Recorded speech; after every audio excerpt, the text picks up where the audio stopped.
accompagne vos nuits. La libre antenne, Caroline Dublanche sur Europe 1.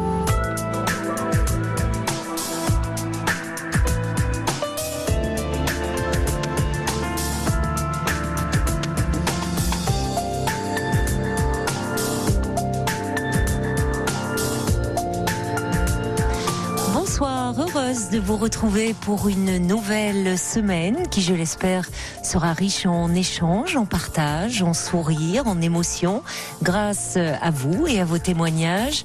Vous avez carte blanche au 39 21. Paul et Amandine vont vous y accueillir très chaleureusement jusqu'à 1h du matin, sous le regard complice de Philippe Chartier, qui est aux manettes de l'émission. Je vous invite à prendre la parole sur tous les sujets qui vous tiennent à cœur. Et comme cette émission, nous la faisons ensemble, eh bien, nous comptons également sur vos réactions par mail, europe1.fr, par SMS au 7 39 21, SMS précédé du mot nuit, ou encore sur la page Facebook 39 21. On attend plus que vous. Europe 1. Bonsoir Denis. Oh pétard, c'est à moi. Bonsoir Caroline. Oui pétard, c'est à vous mon cher Denis. Oui, je suis, excusez-moi, je suis un peu timide. Mais non, c'est amusant, ça vient d'où cette expression? Où est-ce qu'on me dit pétard? De Marseille. Ah, d'accord. On dit ça à Marseille, ça va, ça passe encore. Oui, il y a pire comme expression. Ah oui, non, je suis... On va pas sortir toutes les expressions. On va pas sortir toutes les expressions marseillaises. Non. Il vaut mieux pas. Pas à la radio, qu'il y a tout le monde qui m'écoute. Eh ben oui, en plus. Oui. Bon, alors vous attendiez pas à vous retrouver à l'antenne, là. Oh, ça fait drôle, hein. Eh oui, un peu, je suis d'accord avec vous. C'est vrai que ça fait drôle. Bah oui. J'ai votre collègue qui m'a parlé qui était vachement sympathique, vous aussi. Bah oui, ça va bien se passer. Je peux pas vous dire vraiment qu'on est tout à fait entre nous, Denis, je vous mentirais. Mais il y a plein de personnes qui sont bienveillantes à l'écoute, vous inquiétez pas. Ben oui, là, je suis au milieu du stade de Vélodrome, je joue. Ah bon? Il y a tout le monde qui me regarde. Ah oui, là un peu, ça fait un peu cet effet-là. Oui, c'est vrai. Voilà. Non, la différence, et ça change tout, c'est de la radio, on ne vous voit pas. Ah, vous voulez pas qu'on me voie, hein? Bah non. Pourquoi, vous avez un physique de radio? Ben non, disons que je me suis laissé un peu aller. J'ai pris trop de kilos. Ah bah ça arrive. Bon, et ça a joué sur... quand je m'en suis rendu compte, j'ai pris un choc. Oui. Et je me suis remis en question pour ma copine, quoi. Oui. Pourquoi c'est elle qui vous a fait une réflexion? Non, pas du tout. Non, elle, c'est juste santé. Non, c'est une belle personne. C'est quelqu'un de bien. Oui. Bon, là, j'ai plus le moral parce que ça va faire une semaine que je mange plus. Pratiquement plus. Et pourquoi? J'ai plus faim, il n'y a plus rien qui rentre. Mais bon, j'ai vu le docteur ce soir. Il m'a redonné des cachets. Vous êtes angoissé? Vous êtes angoissé? Pardon? Vous êtes angoissé en ce moment? Ouais, surtout depuis qu'elle m'a quitté hier, quoi. Ah bon? Et qu'est-ce qui s'est passé? Vous êtes disputé? Non. Enfin, j'ai refusé d'aller avec elle me balader et d'aller au resto hier parce que je voulais pas y montrer ma négativité, parce qu'il faut qu'elle soit positive, qu'elle avance, parce que c'est une femme, franchement, c'est la plus belle femme au monde, quoi. Mais vous ne sentiez pas bien, vous étiez mal et donc vous avez préféré... Mais je me sentais pas bien. Oui. Et j'ai pas voulu montrer ma négativité. Alors j'ai pas voulu y aller. Oui, donc elle l'a mal pris. Elle a pris un peu contre elle. Je sais pas. C'est du coup le soir elle m'a dit qu'elle voulait faire un break. Mais bon, un break c'est réputé pour durer. Ça dépend, elle était peut-être un peu fâchée, puisque vous voyez, hier elle était partante pour aller au resto avec vous, se balader, passer la journée avec vous. Donc elle était peut-être un peu vexée, un peu fâchée. Ça peut se rattraper. Ouais, j'espère. Aujourd'hui, je lui ai envoyé des messages gentils, sans lui mettre la pression. Oui. J'ai eu aucune réponse, rien du tout. Ben oui, elle est peut-être un peu fâchée, et donc... J'ai essayé de l'appeler, elle m'a pas répondu, mais... Bon, mais je la comprends, mais moi, je me fais du mauvais sang parce qu'elle elle a des problèmes de santé. Ah bon? Qu'est-ce qu'elle a? Elle a des problèmes à la thyroïde, tout ça. Ah oui. Bon, on a le même docteur, je suis allé le voir, il m'a rassuré ce soir. Ah, j'étais le plus heureux des hommes quand il m'a dit, vous inquiétez pas, c'est pas grave ce qu'elle a, c'est que des kystes qu'elle a. Bon, bah alors... C'est pas autre chose. Donc ça se soigne, ça, peut-être même avec un traitement. Oui, simplement. elle va se soigner, elle va y arriver. Mais ça joue sur l'humeur, hein, les problèmes de thyroïde. Ça peut. Oui, je sais, aussi. elle me l'a dit. Oui. Elle me l'a dit. Mais pourquoi vous avez perdu l'appétit, vous? Parce que ça, c'est pas lié à cette dispute. Vous me dites, ça fait une semaine que vous n'arrivez plus à manger. C'est le fait que j'ai pris un choc en voyant ma balance, quoi. Quand vous voyez 136 kilos, excusez-moi. Oui. Bah oui, ça fait jamais plaisir. Mon docteur, il m'a dit, c'est OM, obésité morbide.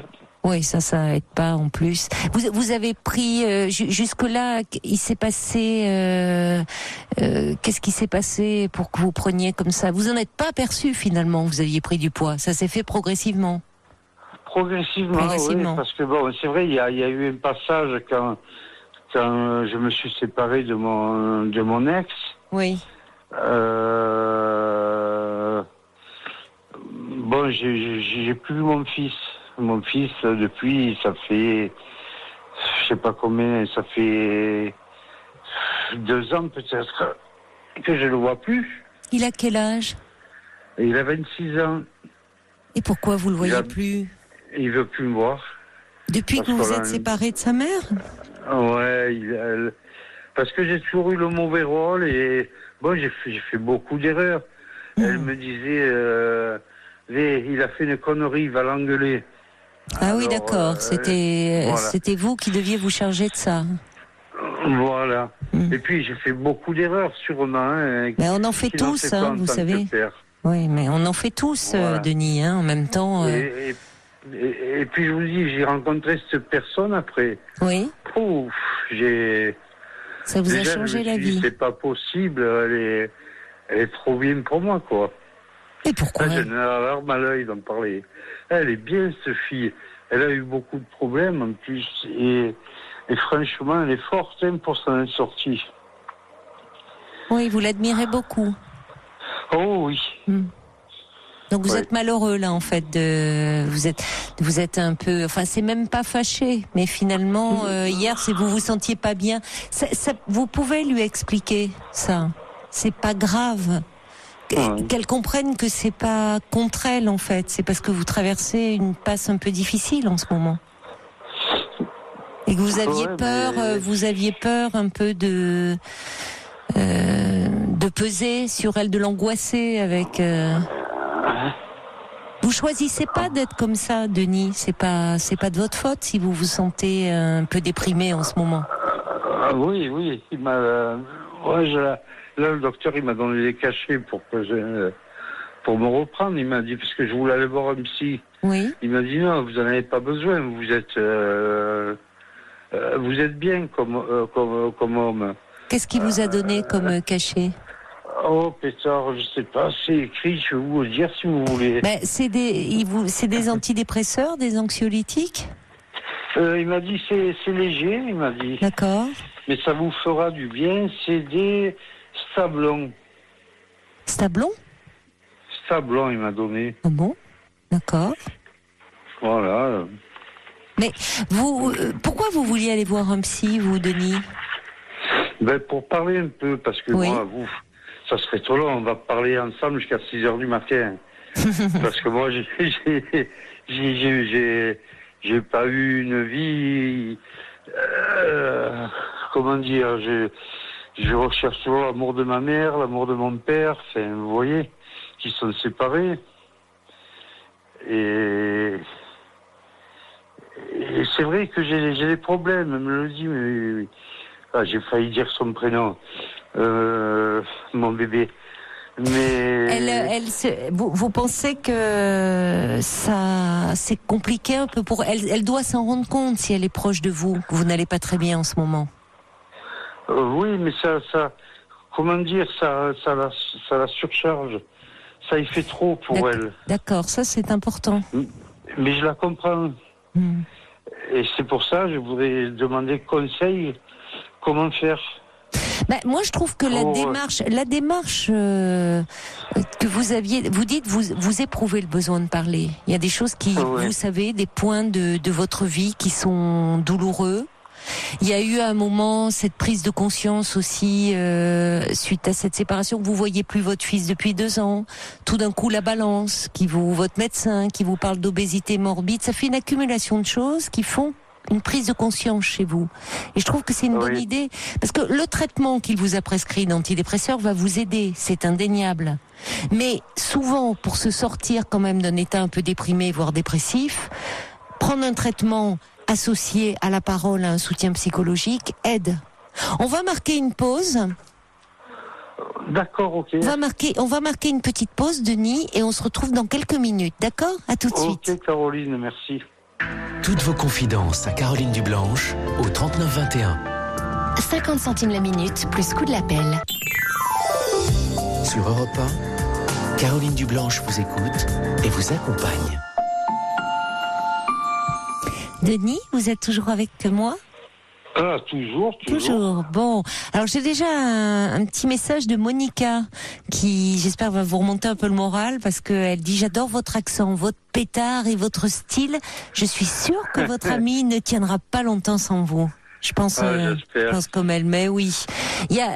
Vous savez, vous me disiez que peut-être que ces problèmes qui remontent un peu à l'enfance, ce manque d'amour, en ce moment, elle a peut-être du mal elle le sent, mais elle peut pas vous porter en plus de ces problèmes à elle, qui heureusement le médecin vous a rassuré, ne sont pas très graves, vont pouvoir être réglés.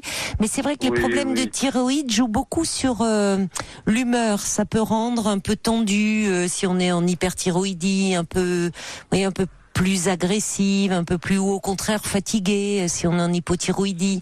Donc peut-être que elle vous a envoyé un petit signal en disant, elle, hier par exemple, elle avait envie de se changer les idées, de sortir, d'aller au resto. Vous voyez bien que mais vous, c'est pas de votre faute si vous vous sentez pas bien. C'est bien que vous ayez une prise de conscience parce que c'est important que vous preniez soin de vous. Et c'est peut-être ce que vous pourrez lui dire, je me rends bien compte hier, je me sentais pas bien en fait. Je me sentais un peu déprimée et j'avais pas envie de te faire porter ça. Ça peut se rattraper, ça. Oui, et comment devenir meilleur?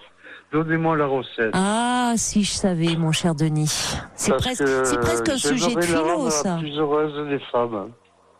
Déjà, Denis, j'entends tout l'amour que vous lui portez, l'admiration. Oui.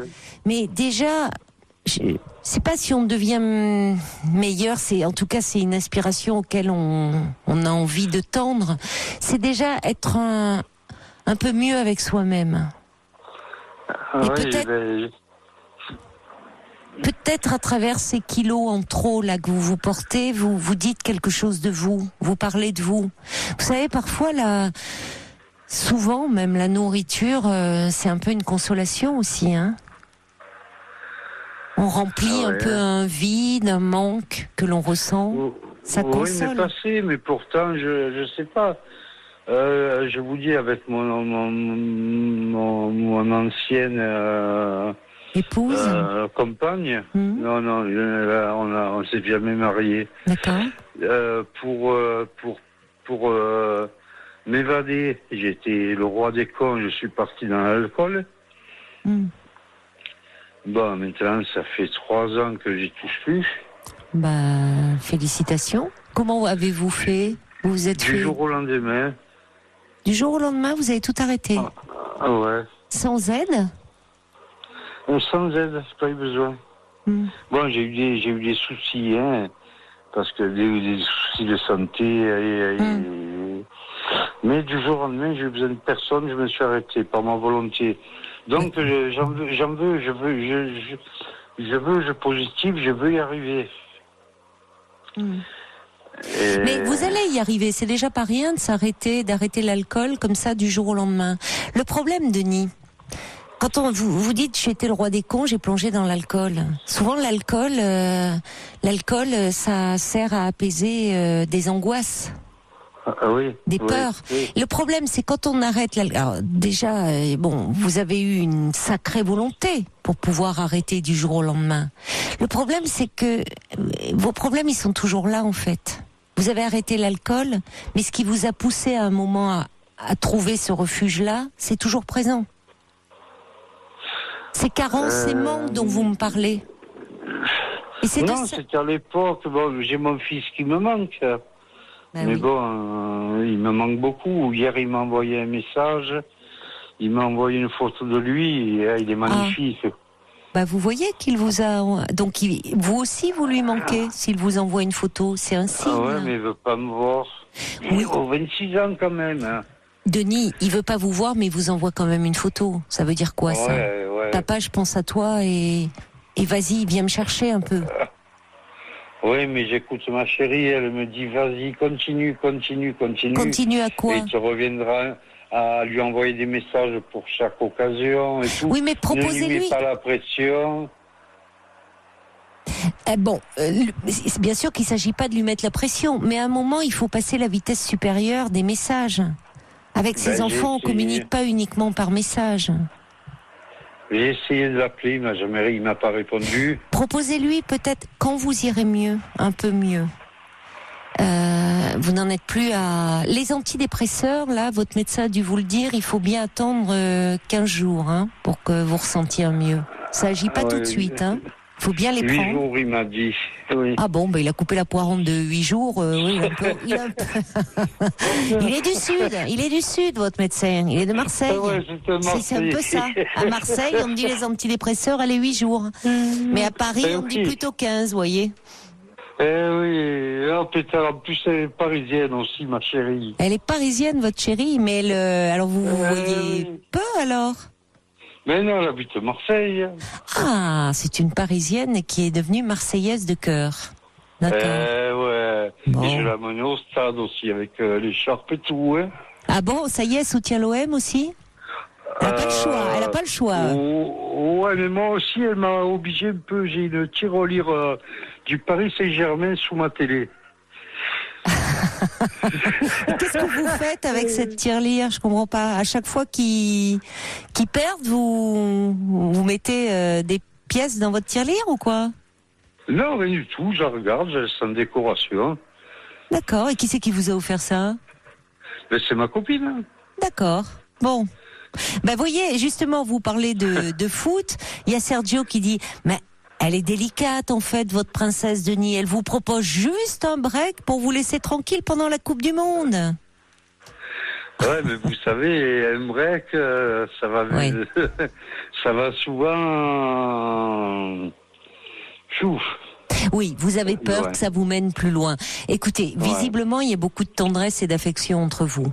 Peut-être qu'en ce moment, elle-même est soucieuse. Si on lui avait trouvé des kisses sur la thyroïde, elle pouvait se dire, avoir peur que ces nodules soient... On peut toujours penser, on craint toujours que ça soit cancéreux. Bon, si le médecin l'a rassurée, ça se trouve son traitement, elle aura même pas besoin d'intervention, son traitement va suffire. Déjà, elle va se sentir mieux.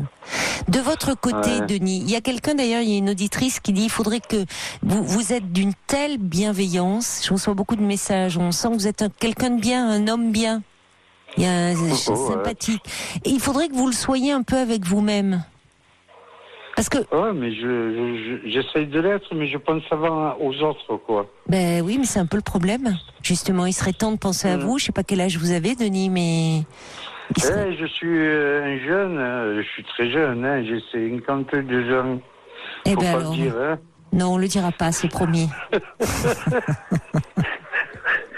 Bon, pour le moment, j'ai envie de dire, vous lui avez envoyé des messages. Bon, elle répond pas, elle est un peu fâchée, ça peut arriver. Ça fait combien de temps que vous êtes ensemble ? 3 ans. Eh ben alors, c'est pas comme si vous l'aviez rencontré il y a 3 semaines. voyez. Non, hein. Bon. Vous Ah, lui- puis c'est une femme qui a souffert. Enfin, je sais pas si j'ai le droit de dire les problèmes qu'elle a eus. Elle a eu des gros problèmes. Elle a élevé sa fille seule. Sa fille que j'adore, qui m'a envoyé un message encore pour la fête des beaux papas. Ah oui, donc elle vous aime beaucoup. Bah, peut-être que Oui. sa fille va être un lien comme ça aussi entre vous deux. Elle va lui dire, allez, Non, mais je veux pas en jouer. Je veux vous pas. avez raison. Je veux pas mettre personne au courant. Ce soir, j'ai appelé son père parce que je l'adore. Mais je lui parle de rien. J'ai juste dit comment il allait. Le père de votre ami, là. Le père de votre... Oui, D'accord. oui. D'accord. Moi, je pense qu'il faut pas trop vous tracasser pour ce break. Elle est un peu fâchée, là, ça peut arriver. Est-ce que vous lui avez dit que depuis quelque temps vous vous sentiez pas bien? Puisqu'elle vous dit bon, je peux pas porter en plus tes problèmes. C'est bien qu'elle s'en rendait compte. Oui, je lui ai dit que je me sentais pas bien. Bon. Donc Je lui la ai priorité, là, Denis, c'est de vous occuper de vous. Vous avez bien fait c'est ce que je fais. d'aller voir votre médecin. D'aller voir votre médecin qui vous prescrit ce traitement d'antidépresseurs. Moi, votre médecin, quand il vous dit, c'est pas rien de dire j'ai envie d'aller voir un psy, j'ai besoin de parler. Bon, allez-y, faites-le. Et Ouais. en plus, vous pouvez, si vous voulez, par rapport, vous pourriez peut-être voir quelqu'un qui est. Est-ce que c'est parce que depuis quelque temps vous mangiez davantage, vous avez un peu par moment, est-ce que vous avez un peu des crises de boulimie ou pas? Eh ben non, je mangeais moins justement parce que j'ai eu un passage, c'est vrai. Tous les soirs quand j'ai connu Agendas, je me suis mangé Ah oui, c'est un kilo terrible. de Ça. Agendas tous les soirs. Oui, mais oui, ça quand on Plus, tombe dedans. Les pâtes en sauce, plus tout ça. Eh Et oui. après, plus rien, je suis tombé dans la malbouffe, comme on dit. Oui. Juste une salade, vous savez, une salade de pâtes, achetée dans le commerce, une salade de riz. Oui. J'ai arrêté toutes les glaces, Mais ça serait bien si vous étiez un peu, parce que vous savez, il faut pas que quand on arrive là, vous allez pas perdre du poids comme ça du jour au lendemain. Et d'ailleurs, il vaut mieux même que ça se fasse par paliers, doucement, progressivement. Et peut-être que ça, vous pourriez même demander à votre médecin traitant, ou sinon, si vous avez un hôpital pas trop loin de chez vous, demander un rendez-vous pour être un peu pris en charge par un médecin nutritionniste, par une équipe. Et il y a des psys souvent dans ces équipes. D'accord, ben j'ai là Timon à côté. Eh ben alors, formidable. Alors vous prenez... Tout le monde, toute la France, elle savoir où j'habite maintenant. Oh, ben la Timone, attendez, avant qu'on vous retrouve à Marseille, Denis, c'est bon, on va pas lancer un avis de recherche, on va pas mettre toute la rédac dessus, vous inquiétez pas. Ça sera plus facile pour vous. Parce que déjà là, si vous mangez pas depuis une semaine, il faut reprendre un peu là. Oui, là, regardez, l'autre jour, je suis allé faire des courses, on est allé faire les courses ensemble. Oui. Dans un truc grand frais, je sais pas si vous connaissez. Oui, je connais. Oui. Surgelé. Je me suis acheté Non. Grand frais, c'est pas le surgelé? Ah bon, d'accord. Non, c'est les produits frais, les produits de nos campagnes, quoi. Et je me suis acheté une tranche de viande, elle était bonne jusqu'au vin. Je l'ai faite, je me suis dit, allez, j'ai faim, je mange. Elle était pas bonne. Ah bon, vous avez perdu un peu le goût. Ben non, c'est pas ça, non, elle sent mauvais. Alors écoutez, il fallait pas le manger, hein. Vous n'allez pas vous rendre malade en plus. Je l'ai pas mangé, du coup. Ils portent mal leur nom, hein. Vous dites grand frais, vous allez acheter des produits frais, vous achetez de la viande avariée. Bon, alors ça va pas. Je comprends que ça vous coupe l'appétit, hein. Je vais manger une banane, ça ira. Oui, enfin, il va falloir manger un peu plus qu'une banane. De toute façon, moi, je pense que quand on arrive comme ça à un moment dans ces problèmes de poids, c'est mieux d'être accompagné, parce que on a tendance après à basculer dans l'excès inverse. On mange pas mal et puis tout d'un coup on mange plus rien. Mais de toute façon, votre organisme il stocke, vous savez bien. C'est ça. Donc, vous allez pas perdre l'organisme si on le prive comme ça d'un coup trop sévèrement, il va stocker la graisse. Hein. Donc vous allez être encore plus déprimé parce que vous mangez rien, fatigué. Donc il vaut mieux, je pense, tout seul c'est compliqué. Tout seul c'est compliqué, je pense qu'il vaut mieux le faire avec une équipe où il y a à la fois des nutritionnistes, il y a des psys, enfin il y a plusieurs spécialités qui vont vous venir en aide, vous prendre en charge et progressivement. C'est plus stimulant, si vous voulez. Ah oui, C'est plus stimulant. Je vais vous écouter. Je vais vous écouter. Je vais aller Donc, voilà, prenez rendez-vous, prenez rendez-vous avec un nutritionniste, il va évaluer. Peut-être il y a un peu d'activité physique qui peut être prescrite, mais là aussi, vous n'allez pas tout d'un coup vous inscrire pour le marathon. Là, c'est une reprise progressive quand vous vous sentirez un peu mieux. Et puis peut-être, vous savez, après l'été approche et il y a aussi et ça le médecin nutritionniste, vous pourrez en parler avec lui et pourrait peut-être vous prescrire quelque chose quand vous serez un peu stabilisé ou même avant, les cures thermales.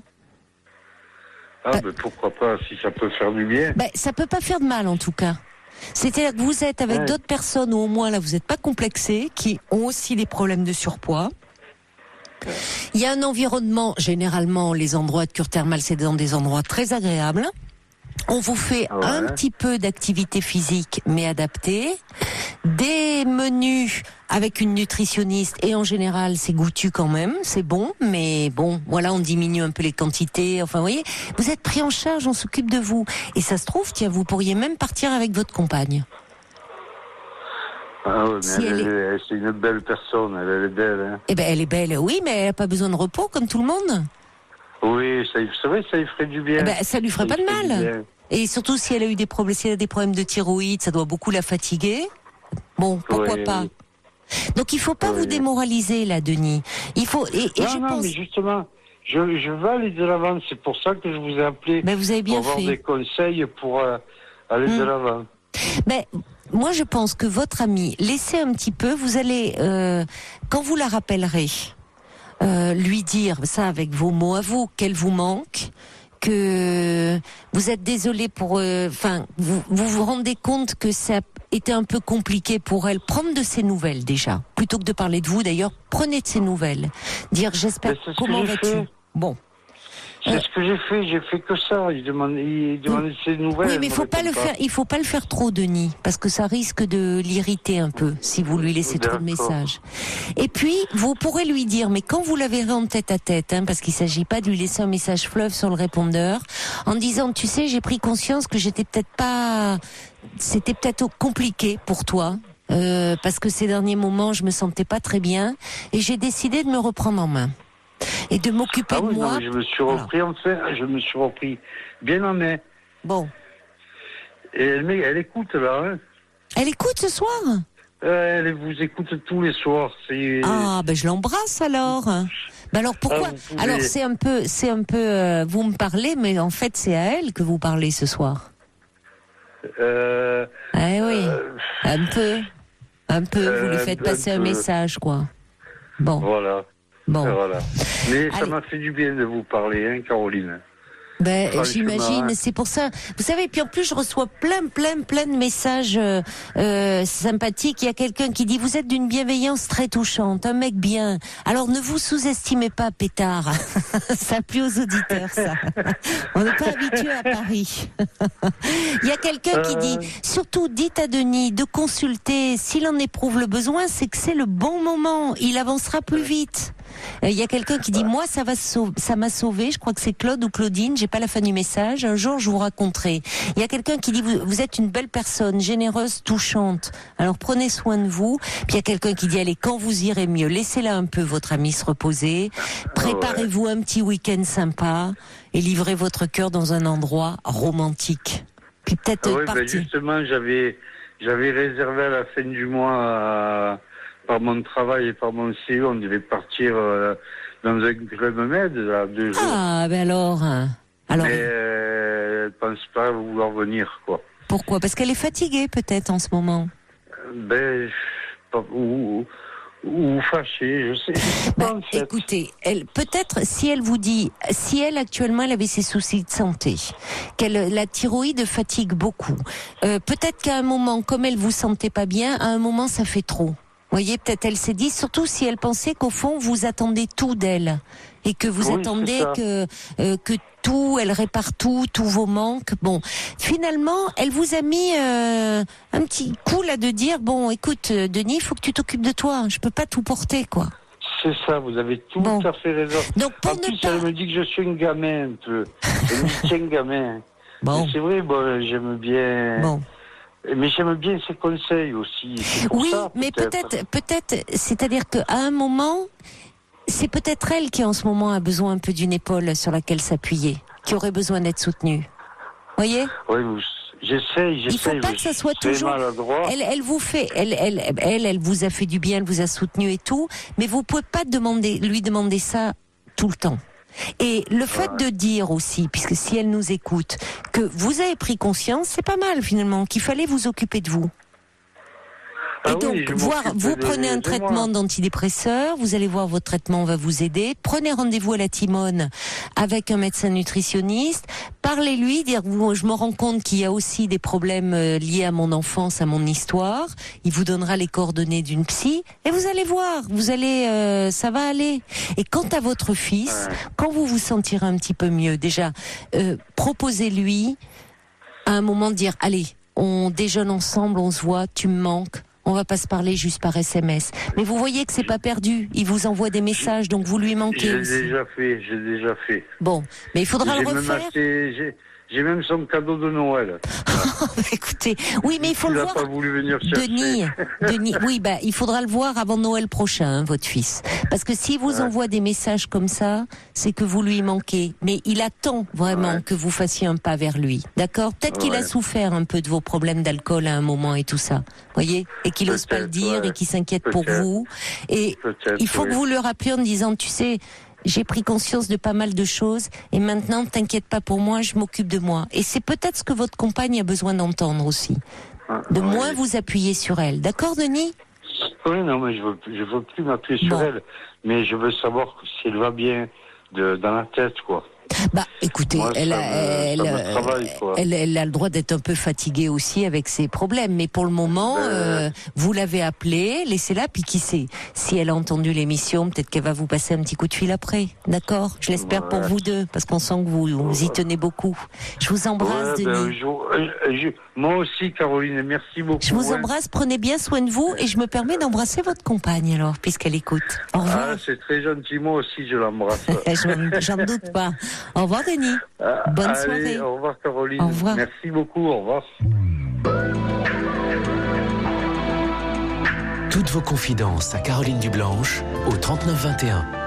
50 centimes la minute, plus coût de l'appel. Sur Europe 1, Caroline Dublanche vous écoute et vous accompagne.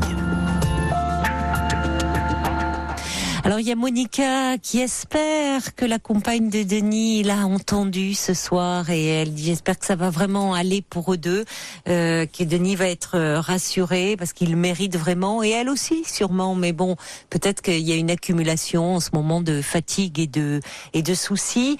Il y a également David de Bordeaux qui dit vous avez raison de parler de vos difficultés, les médicaments sont une béquille, mais parler aussi de votre histoire, de votre enfance, vous aidera à surmonter vos manques. Puis il y a Frésia qui dit, il pourrait nager à Marseille quand il se sentira mieux. Renée, elle, qui dit, on sent que vous en avez sous le pied, Denis. Alors, avec votre fils, quand vous irez mieux, allez-y, arrêtez les SMS et proposez-lui vraiment un rendez-vous, parlez-lui à cœur ouvert comme vous l'avez fait avec nous ce soir. Alors, on vous souhaite plein de bonnes choses. Bonsoir Sidonie. Oui, bonsoir. Bonsoir. Alors, vous voulez me parler, je crois, d'un problème familial, ou c'est ça ? Oui. Oui, je m'interroge beaucoup sur la vie que mènent deux de mes petits-enfants, qui ont 9 ans et 7 ans. Je fais de courts séjours chez mes enfants, 3-4 fois par an.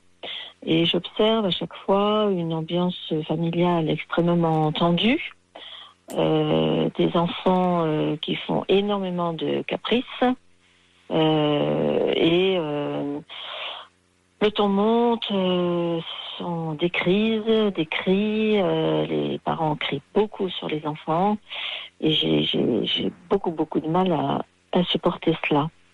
Donc je m'interroge, qu'est-ce que je peux faire, en sachant que je n'ai pas des relations excellentes avec mon fils. Quand je dis pas excellentes, c'est-à-dire qui nous empêchent l'un et l'autre d'aborder des sujets de fond, des sujets importants. Comme ceux que vous évoquez là sur l'interrogation que vous avez par rapport à ces tensions familiales. Voilà. Finalement, vous n'êtes pas à l'aise pour en parler avec votre fils. Pas du tout. Non, pas du tout. Je sens sur la défensive et je me protège parce que j'ai tenté plusieurs fois et à ce moment-là, il est très agressif et me ferait plutôt des reproches sur la façon dont il a été élevé. Donc, je me protège désormais. Qu'est-ce qu'il vous reproche, lui, justement, concernant son éducation ? Puisque vous trouvez que vos petits-enfants sont très capricieux.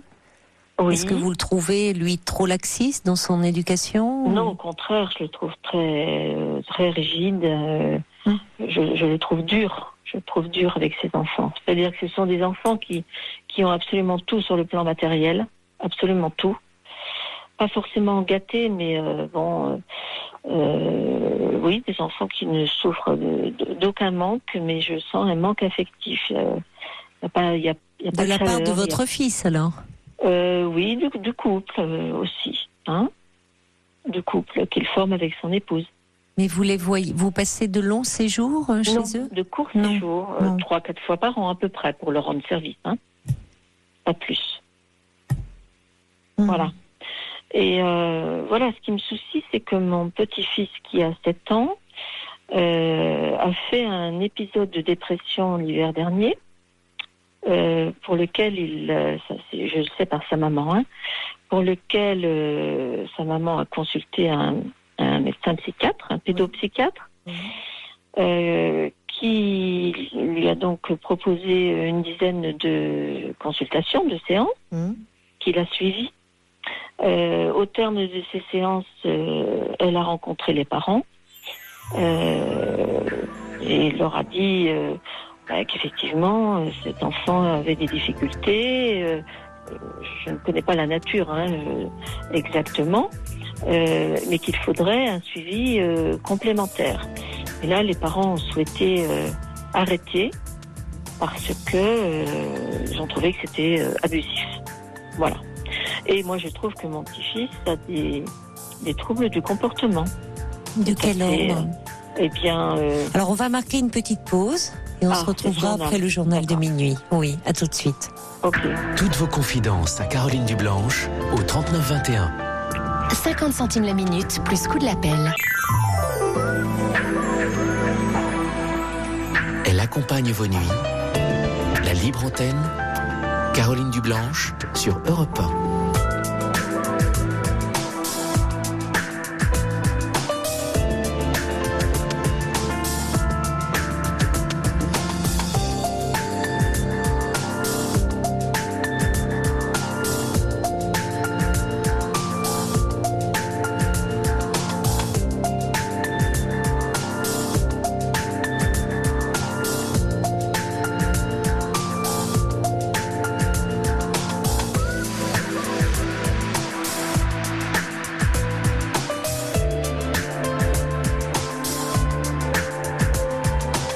La nuit est à vous sur Europe 1. Vous avez carte blanche au 39 21 pour nous parler de vous et de tout ce qui vous tient à cœur. La ligne est ouverte jusqu'à 1h du matin. Alors n'hésitez pas à nous passer un petit coup de fil si vous avez un peu de mal à trouver le sommeil parce que des questions, des soucis tournent en boucle dans votre tête. 39 21 pour témoigner, pour réagir également peut-être à une histoire qui fait écho à la vôtre. Vous pouvez également le faire faire par mail, europe1.fr, sur la page Facebook ou encore par SMS au 7 39 21.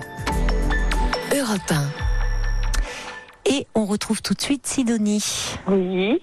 Alors Sidonie, donc vous êtes un peu préoccupée pour vos petits-enfants qui ont 7 et 9 ans.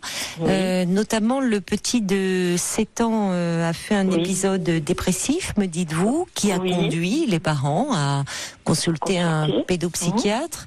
Oui.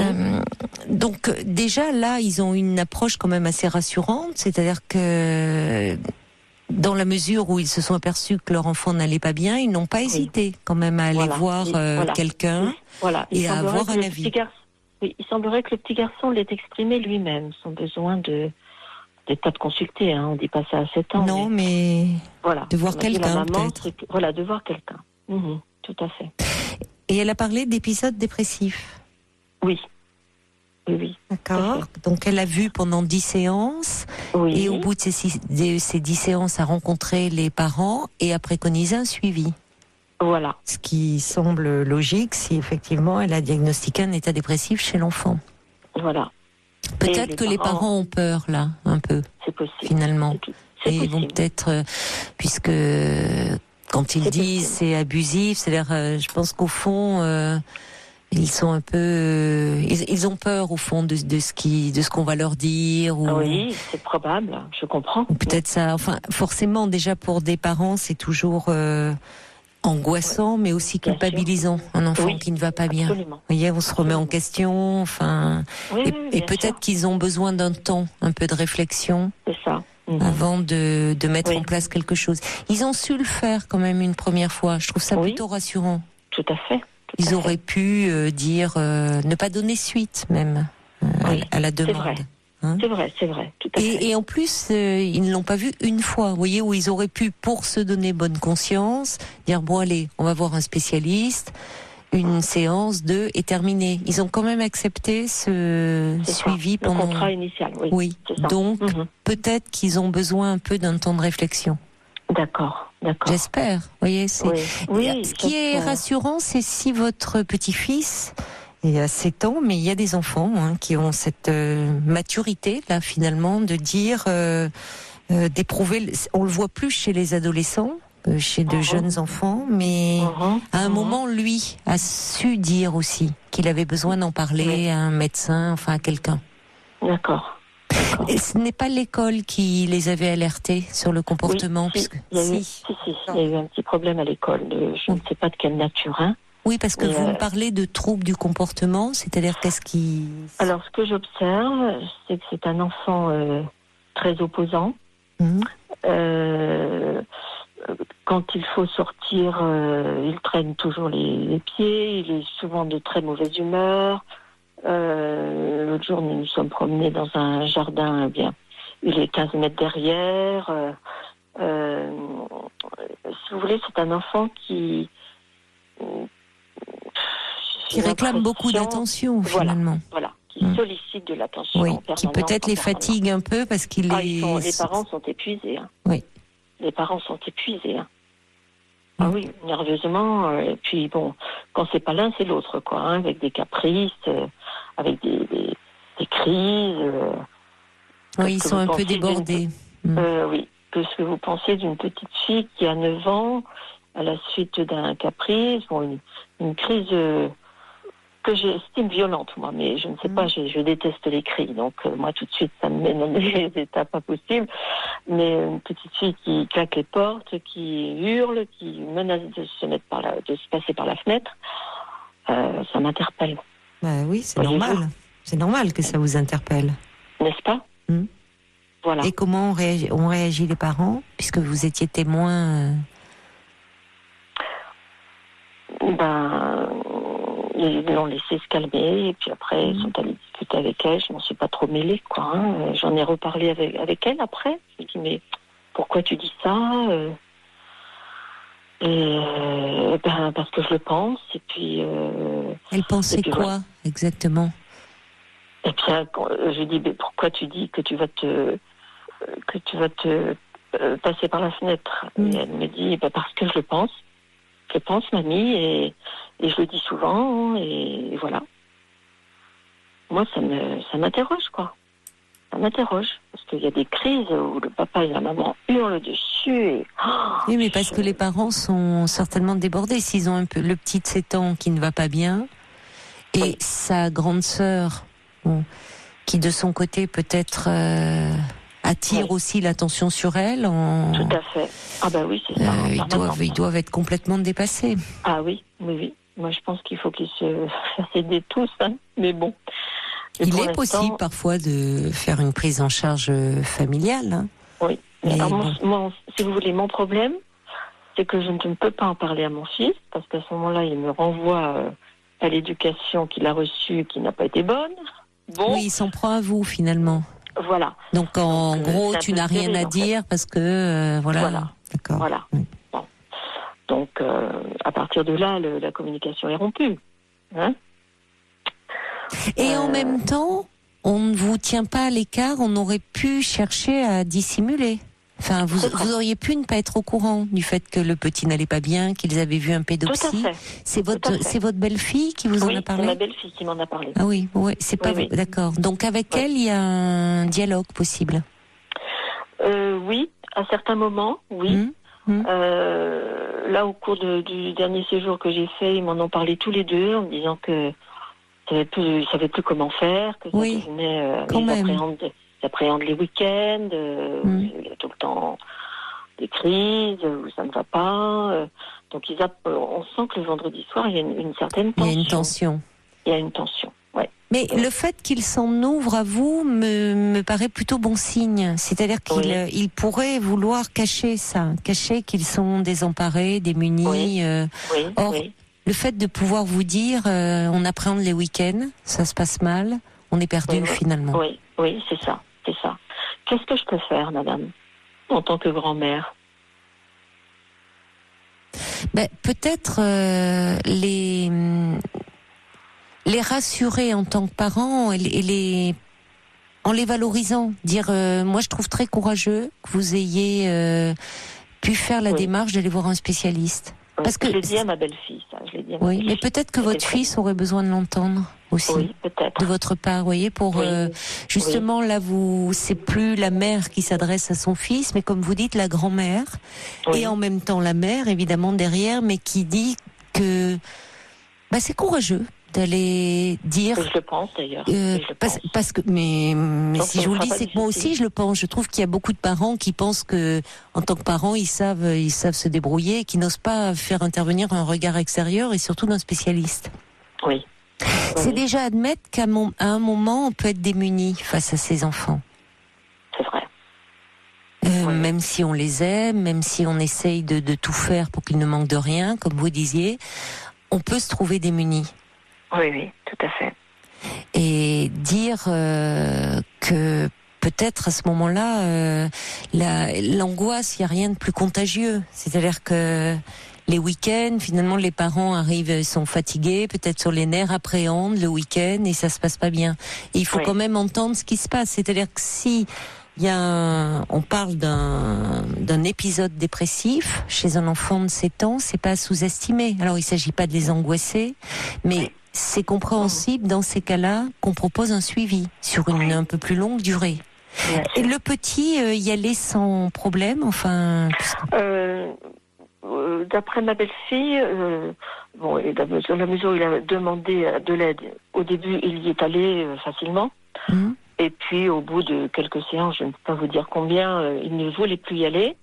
Donc, ma belle-fille en a parlé au médecin, qui lui a dit, c'est un petit peu normal parce que j'appuie peut-être là où ça fait mal et qu'il n'ait pas envie de revenir me voir. C'est un peu logique. Donc, les parents ont quand même, si vous voulez, fait en sorte qu'ils suivent ces 10 séances. Hein. Oui, vous voyez. Oui. Malgré tout, ils auraient pu prendre ce prétexte-là pour arrêter, en disant après tout, s'il ne veut pas y retourner. Oui, tout à fait. Donc, je pense qu'en tant que grand-mère, il s'agit, vous-même, vous êtes démunie, parce que quand il s'agit de ses enfants, de ses petits-enfants, enfin de très proches, on On ne sait pas vraiment comment aider, comment venir en aide, mais les encourager à continuer à demander de l'aide comme ils l'ont fait. C'est ça, d'accord. Dire après tout, puisqu'ils ne vous ont rien caché, qu'ils s'en sont ouverts à vous, dire peut-être que ça vaudrait quand même la peine de mettre en place, de continuer quelque chose, un peu sur le long cours, comprendre ce qui se passe. Oui. De toute façon, sinon, à un moment, ils seront rappelés à l'ordre. Enfin, je veux dire, même au niveau de l'école. Enfin, l'école peut signaler. Alerter, oui. Bon. Alors, par rapport à votre petite fille de 9 ans, c'est compliqué là d'y voir clair, évidemment. Il faudrait savoir ce qu'il en est. Est-ce que, voyant l'attention qui est portée sur le petit frère, dont elle peut se sentir un peu délaissée, et peut-être qu'elle, du coup, elle est dans une surenchère aussi. Oui, c'est possible. Vous voyez, c'est pas forcément quelque chose d'une souffrance. Si un enfant se sent délaissé parce que à un moment les parents sont plus centrés sur un autre de la fratrie, évidemment, l'enfant, ça crée chez lui une certaine souffrance. Mais il y a souffrance et souffrance. Oui, bien sûr. Est-ce que c'est elle-même est en difficulté, en souffrance? Est-ce qu'il y a une surenchère pour attirer aussi l'attention sur elle? Je ne peux pas vous répondre. Oui, je ne sais pas non plus. Mais en tout cas, ça fait boule de neige et forcément pour les parents, ça doit être très...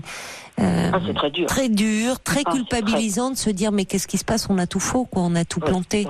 Là, et du coup, votre fils devient agressif parce que il peut avoir le sentiment, même si ce n'est pas le cas, d'être jugé. Oui.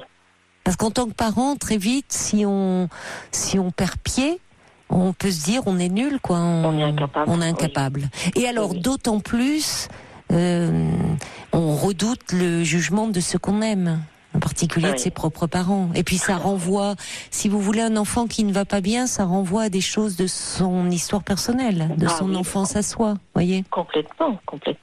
Et pour moi, ça n'est pas neutre parce que le comportement de mon petit-fils me rappelle celui de mon fils quand il était petit.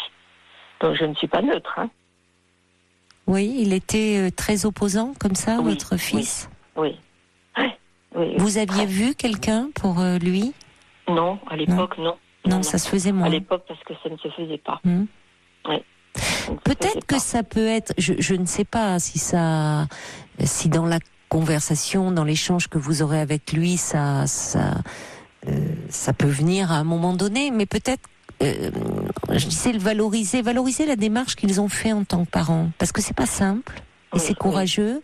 Et peut-être à ce moment-là, vous pouvez lui dire, moi à l'époque, ça se faisait beaucoup moins et c'est dommage, parce que finalement, vous voyez, je suis capable de le dire à ma belle-fille, mais pas à mon fils. Pourquoi? C'est curieux. Oui, c'est curieux. Pourquoi? Parce que vous vous sentez un peu, vous-même un peu, vous regrettez de ne pas pas l'avoir à ce moment-là peut-être aidé comme il aurait pu l'être. Absolument, oui, c'est un regret pour moi, bien sûr. Oui. Peut-être qu'un jour vous pourrez lui dire et que ça l'apaisera. Peut-être. Parce qu'il est d'autant plus agressif avec vous, et d'autant plus démuni si, à travers son fils, il retrouve des choses de son histoire à lui, ou de son comportement.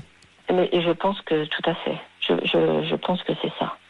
Et il me l'a dit à mots couverts, en fait. Ça te rappelle quelqu'un, m'a-t-il dit un jour. Ah bah oui, c'est même plus... Oui. Alors, c'est parlant, hein. Oui. Et oui, tout à fait. Et c'est là où peut-être dire oui, et je regrette à ce moment-là de ne pas...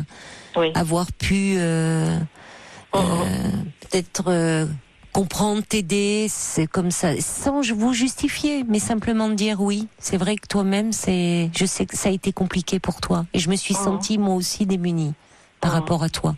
Oui, c'est vrai. C'est tout à fait vrai. D'ailleurs. Vous savez, les enfants souvent ont inconsciemment, mais revivent à travers des symptômes, des choses qu'ont pu vivre leurs propres parents au même âge. Oui. Et parfois, l'enfant, on parle d'enfant symptôme dans une famille, qui porte une souffrance autre, la souffrance d'un parent, ou la souffrance d'un couple. Mais en même temps, les pédopsychiatres font leur rôle, c'est-à-dire que c'est l'enfant qu'on amène. Parfois, il y a un lien de confiance qui se met en place avec les parents, un travail vraiment en coopération, où il est possible de dire à un parent ou aux deux parents, il y a aussi une souffrance chez vous, et ça serait peut-être important que vous vous en occupiez. Oui. Mais ça peut pas se faire au début d'un... Oui, c'est ça. Oui. D'accord. Oui, il faut établir une... Oui, il faut établir un lien et en tout cas prendre en considération aussi les symptômes de l'enfant. Oui, bien sûr. Oui, parce que le papa lui-même a été suivi ces dernières années, mais ne va pas au bout de la démarche. Il consulte quand il va mal lui-même. Et quand il va mal, qu'est-ce qui se passe ? Qu'est-ce qui fait comment ça se manifeste ? Oui, comment ça se manifeste ? De l'agressivité, de l'agacement, de l'impatience. Oui, voilà. Il devient très irritable. Oui, très. Vous pensez qu'il a un fond un peu dépressif, votre fils, ou pas ? C'est pas exclu. Oui. Oui, pas exclu. Parfois, l'enfant peut chercher à faire réagir aussi un parent qu'il sent un peu en difficulté, en devenant presque insupportable, paradoxalement. Donc, ça crée l'effet inverse. Mais ça peut être une réaction de l'enfant. On le voit même chez des plus petits, ça. Avec une maman en proie à la dépression, où l'enfant va beaucoup crier, pleurer, enfin, tout faire pour un peu la sortir presque de cette torpeur. Ce qui, évidemment, envenime les choses, parce que déjà, quand on ne va pas bien, un enfant qui pleure beaucoup, c'est compliqué.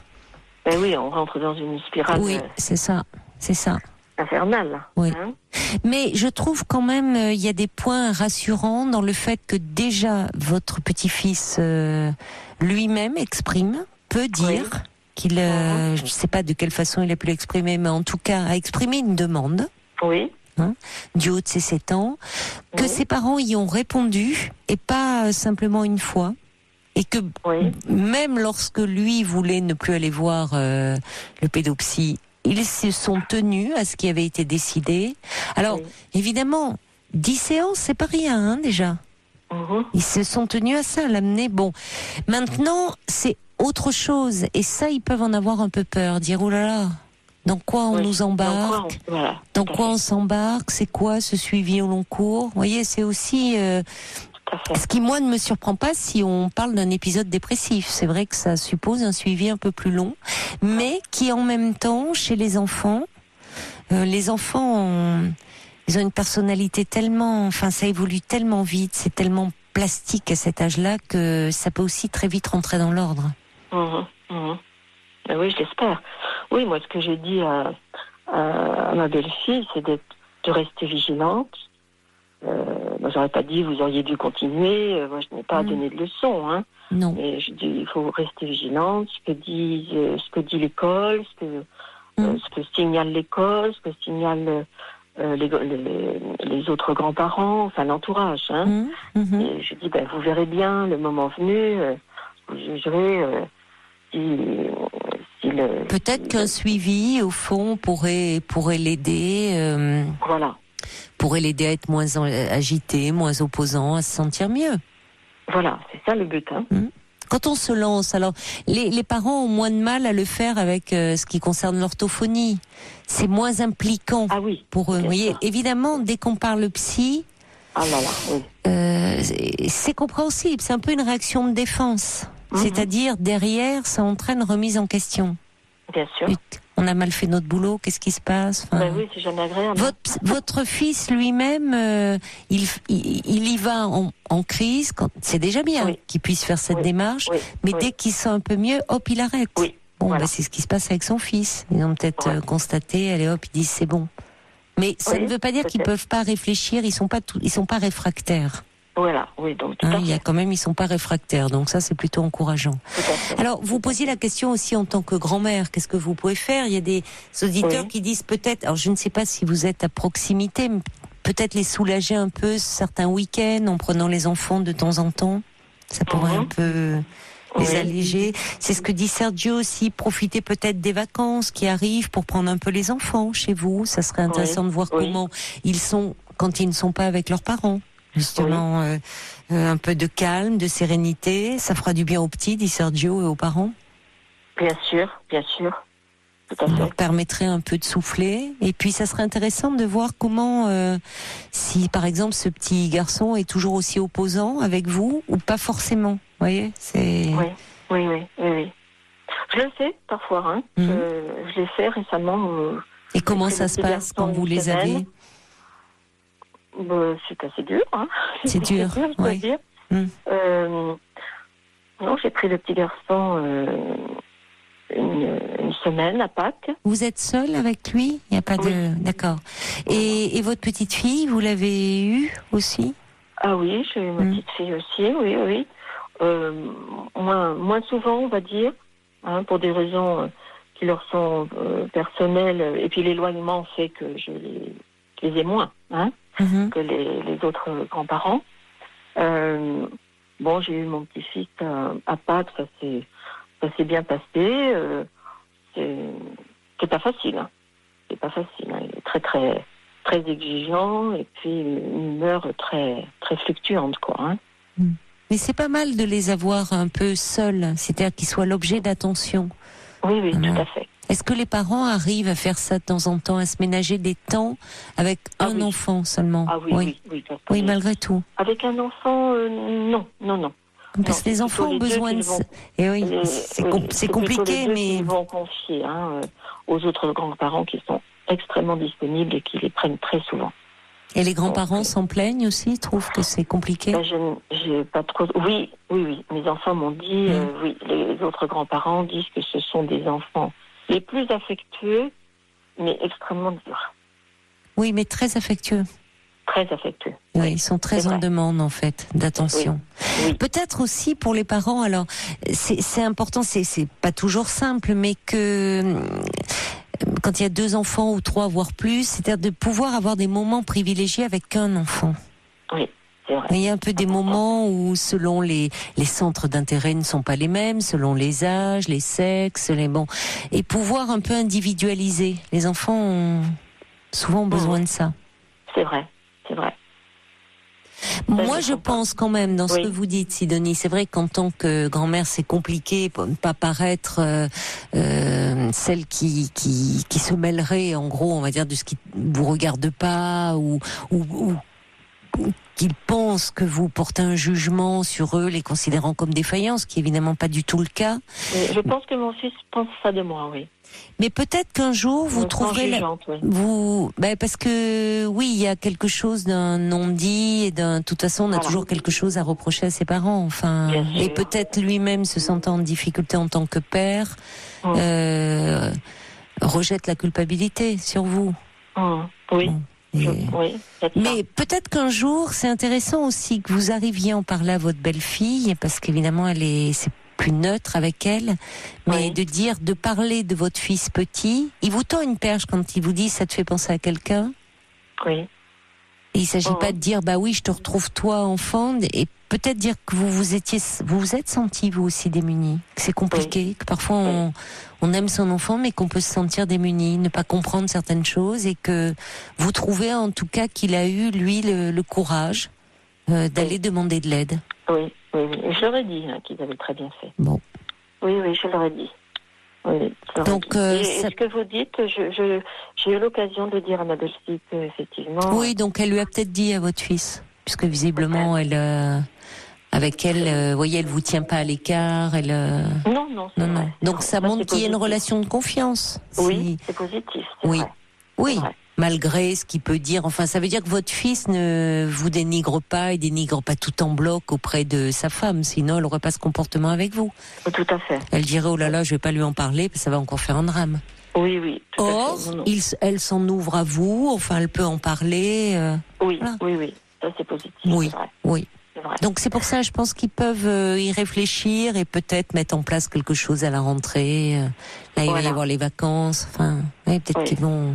Et je vous dis, vous, à ce moment-là, il faut pas que ça tombe comme un cheveu sur la soupe, mais à l'occasion, s'il s'en ouvre à vous, dire peut-être, vous allez voir, là, ça va être les vacances, ça va vous faire du bien à tous, mais peut-être essayer, si les choses continuent à être difficiles, revoir peut-être cette pédopsychiatre ou quelqu'un d'autre pour pour un peu vous soulager, enfin retrouver un climat un peu plus apaisé.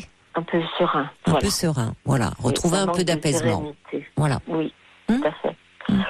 Eh bien, écoutez, je vous remercie de votre écoute et de vos conseils. C'est moi qui vous remercie de votre confiance.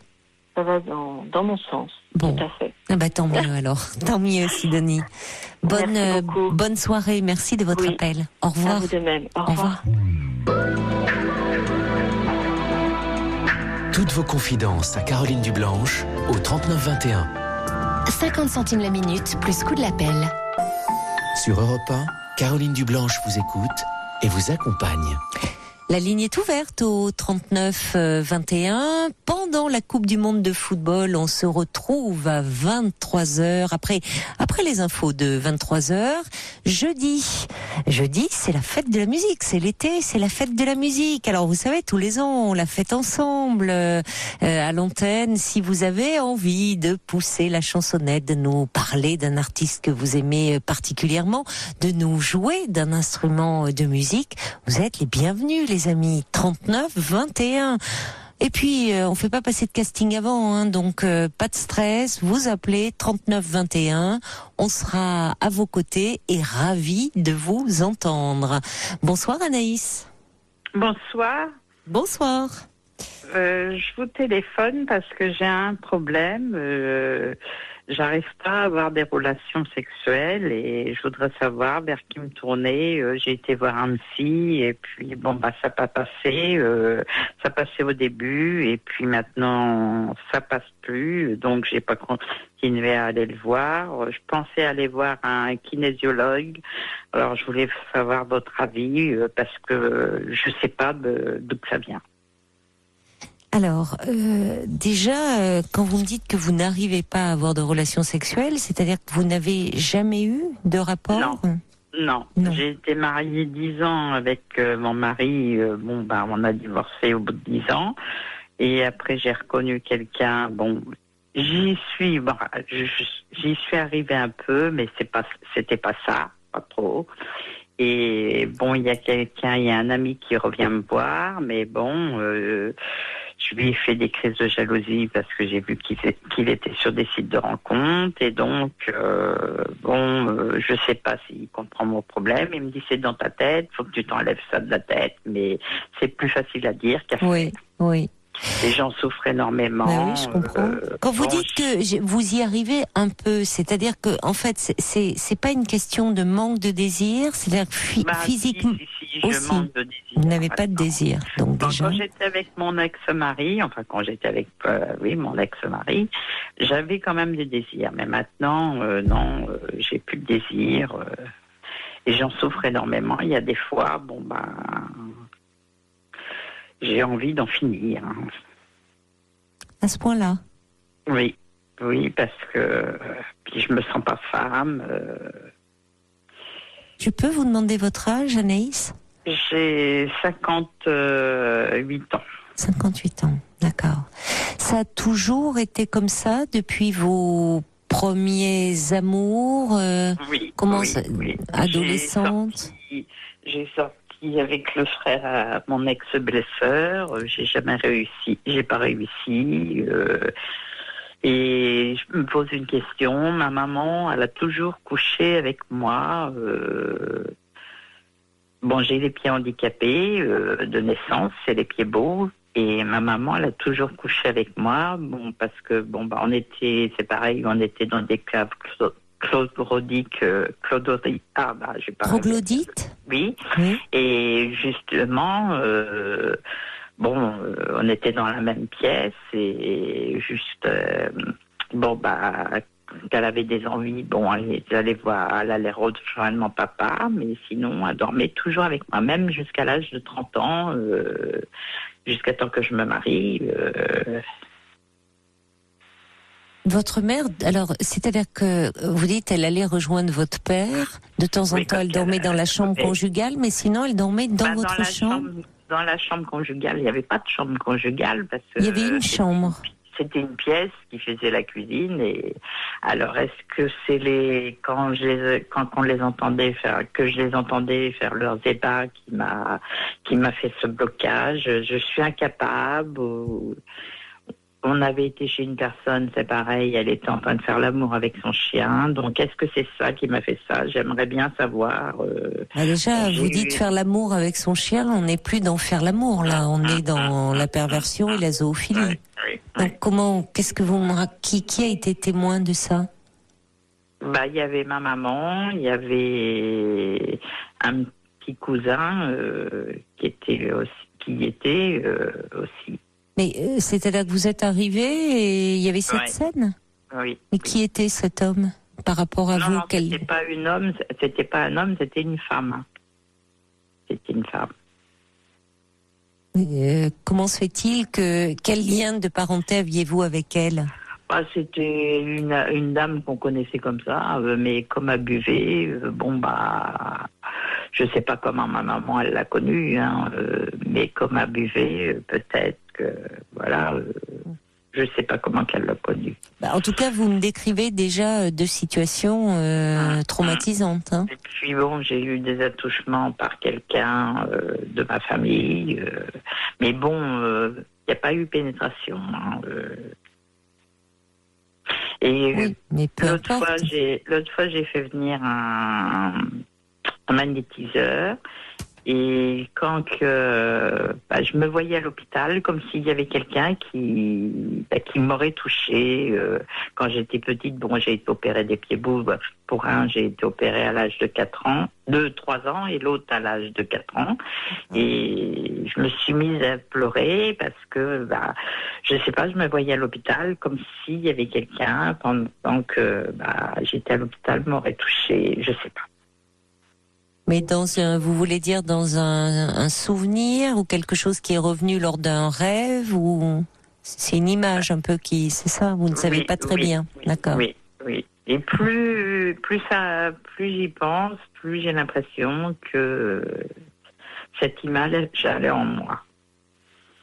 Oui, mais parfois il faut être très prudent avec des images qui s'imposent comme ça et à notre conscience pour faire un peu écran à d'autres choses. C'est-à-dire que vous savez, l'inconscient est quelque chose de très complexe. Bien sûr. Et parfois, il peut nous envoyer des images, des souvenirs un peu reconstruits, des faux souvenirs. Oui. Et ces images-là, c'est une façon aussi de court-circuiter, de faire écran à d'autres souvenirs qui, eux, ont été refoulés. C'est le terme qu'on utilise, c'est-à-dire mis dans un coin de la conscience. Moi, dans ce que j'entends, le peu que j'entends de vous, là, ça fait pas longtemps qu'on se parle, ça fait à peine 10 minutes, Anaïs. Et déjà, vous me dites que, alors certes, vous viviez tous dans la même pièce, il y a eu parfois des périodes comme ça où dans la situation sociale faisait que tout le monde vivait, il y a eu des époques, vivait dans la même pièce. Ça crée une promiscuité qui est pas simple, surtout à l'époque où aujourd'hui on dit il est bien que chacun ait sa chambre et son intimité. C'est pas toujours possible. Mais ce que j'entends et qui me pose question, c'est que votre mère dormait avec vous, et ce jusqu'à l'âge de 30 ans. Oui. Là, on se dit quand même, vous n'étiez pas à votre place, là, d'enfant. Pourquoi ne dormait-elle pas avec votre père? Bien sûr. Et pourquoi si tard? Que cherchait-elle à fuir? Que cherchait-elle à éviter? Votre père, la sexualité? Je ne sais pas, mais ça pose question. Déjà dans l'image que vous avez pu, vous, avoir de la sexualité. La deuxième chose, c'est cette scène de zoophilie, puisqu'il faut appeler les choses par leur nom. Alors peut-être avec une dame qui était ivre, mais enfin quand bien même. Où vous dites faire l'amour, non, on n'est pas dans faire l'amour là. On est dans la déviance la plus totale. Oui. Bon. Vous me parlez après d'attouchement par quelqu'un de la famille, en ajoutant tout de suite, il n'y a pas eu pénétration. Oui. Mais j'ai envie de dire, là n'est pas la question. Oui. Des attouchements je ne sais pas quel âge vous aviez. Est-ce que vous avez un peu une idée si vous étiez enfant, adolescente, ou est-ce que c'est flou? C'est-à-dire que la personne, c'était à l'âge qu'elle était en puberté, hein, parce que après, la personne, elle est venue habiter de chez moi. Et quelle personne était en puberté? J'ose pas le dire.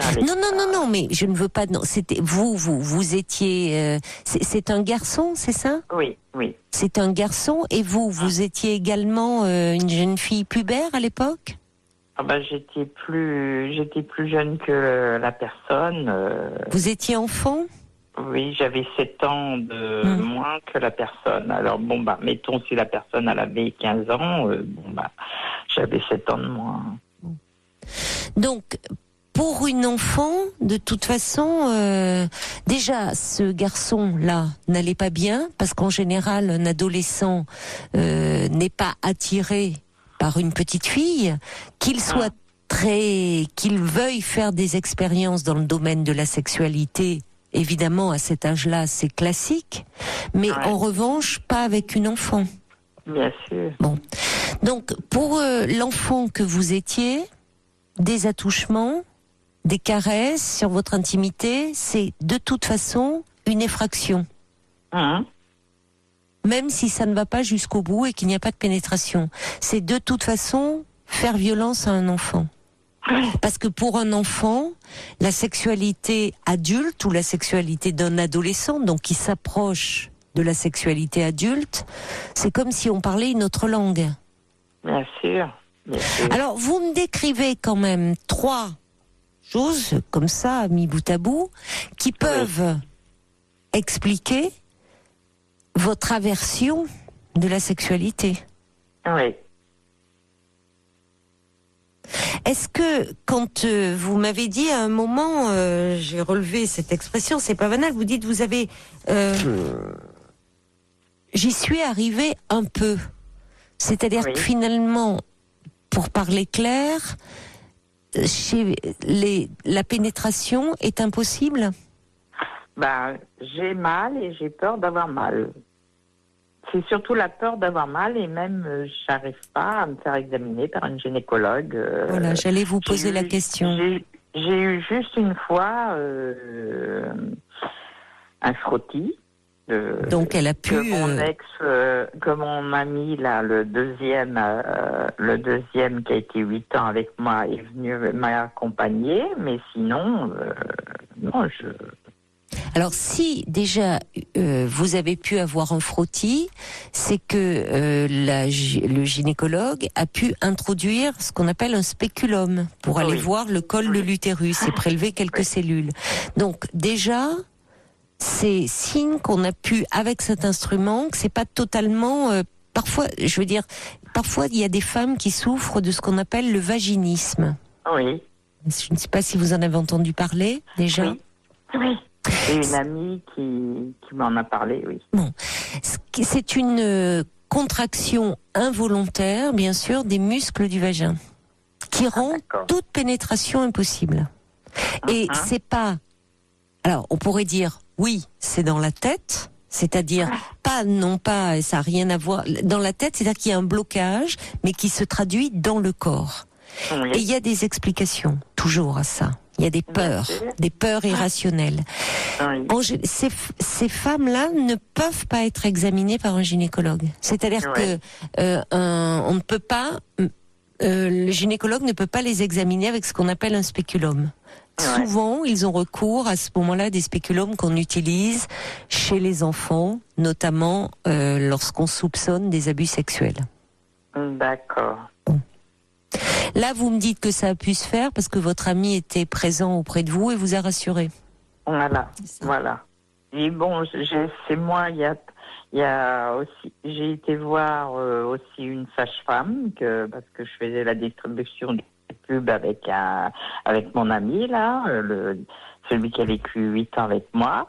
Et du coup, la sage-femme, par contre, elle arrivait à m'examiner. Elle me faisait travailler le périnée et elle arrivait quand même... Mais pourquoi vous aviez été voir une sage-femme ? Pour essayer, voir si j'allais arriver à me débloquer, qu'on allait arriver à m'examiner quand même.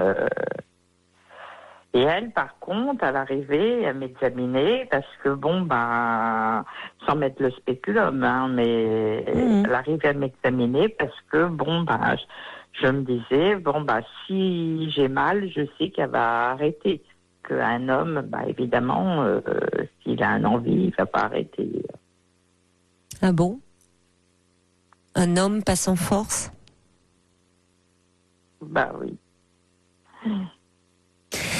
C'est derrière ça, on entend bien la peur que vous avez des hommes. Une peur compréhensible au vu de votre histoire, mais pas seulement. Il y a quelque chose d'une autour de la sexualité qui a été problématique dans votre famille. Ouais. Déjà, vous le soulignez vous-même, c'est pas anodin que vous m'en ayez parlé en tout premier lieu. Votre mère qui dormait avec vous. Oui. Est-ce qu'elle en parlait, elle, des hommes ou de la sexualité? Est-ce qu'il lui arrivait de ce que vous avez entendu? Non, on parlait pas. On n'en parlait pas. Non. Vous ne l'avez jamais entendu faire des réflexions sur les hommes, justement, qui ne pensent qu'à ça ou... Non. Non. En même temps, elle dormait avec vous et pas avec votre père. Non. Comme si elle cherchait, en dormant avec vous, elle n'avait pas de sexualité avec votre père. Non, il y a que quand ils avaient envie que qu'ils avaient envie ou que lui en avait envie. Impossible de savoir. Est-ce que votre mère, du fait de ce problème que vous avez eu au départ, vous avez été opérée, est-ce que votre mère était aussi très présente en ce qui concernait votre éducation de jeune fille, votre intimité, votre toilette? Non, pas tellement. Non. C'était juste au niveau du sommeil, au niveau de la nuit. Mais déjà, il y a un âge. Elle était aussi jalouse, parce qu'avant j'ai connu des garçons et elle faisait des crises, qu'elle me disait oui. Une fois j'avais connu un garçon et il voulait me présenter à ses parents et du coup, elle a jamais voulu que je m'en aille avec lui. Elle me disait oui, je veux m'en aller, je préparais mes affaires et du coup, moi je cédais. Oui, mais vous voyez bien là qu'il y a quelque chose aussi de très problématique. C'est-à-dire que votre mère n'acceptait pas la séparation avec vous. Non. Et ce qui est normalement le cheminement normal de toute jeune fille ou de tout jeune homme, c'est un moment de tomber amoureux et de s'éloigner de ses parents. Bien sûr. Or, là, elle vous faisait une scène comme elle l'aurait pu le faire à son amoureux, à son amour. C'est en gros, c'était presque du chantage, c'est lui ou c'est moi. Voilà. Elle l'a fait à mon frère et à ma sœur, mais ils ont été plus forts que moi. Et avec mon premier mari, je suis partie parce que il était dans la même tour, qu'on vivait dans la même tour. Et sinon, si on n'avait pas vécu dans le même bâtiment, je ne sais pas si je serais partie. Il était dans la même tour que vos parents. Voilà. Donc votre mère accepte, d'accord. Voilà, parce que quand mon papa il est décédé, j'avais 14 ans et j'en ai beaucoup souffert qu'il soit décédé à 14 ans. Et la première nuit, on a couché dans la même pièce. Et tout ça, je pense que ça m'a fait un choc. J'ai des frères et sœurs qui n'ont pas été élevés avec nous.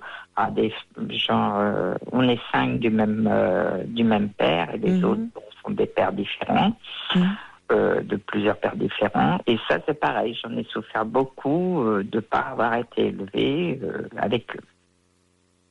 Alors vous, par rapport, vous me dites que elle agissait pareil, des scènes de jalousie avec votre frère et votre sœur, mais par rapport à, vous êtes en quelle position dans la fratrie? Je suis la dernière. Oui, c'est ce que je pensais. Vous êtes la petite dernière. Oui. C'est pour ça qu'elle voulait pas que vous la quittiez. Ouais. Le problème, j'entends dans cette histoire, c'est que c'est comme si vous aviez été parfois considéré davantage comme une chose que comme une personne à part entière. Y compris sous couvert d'amour avec votre mère. Votre mère avait besoin de vous. Je ne sais pas pour quelle raison. Mais avait besoin de vous à un point tel qu'elle ne supportait pas que vous la quittiez au fond pour vivre votre vie, y compris une vie de jeune fille. Oui. Ce faisant, elle n'a fait qu'accroître ce sentiment que les garçons, tout ce qui va avec, l'amour et donc la sexualité, c'est pas bien. Et en tout cas, c'est pas pour cette raison-là qu'on doit quitter sa mère.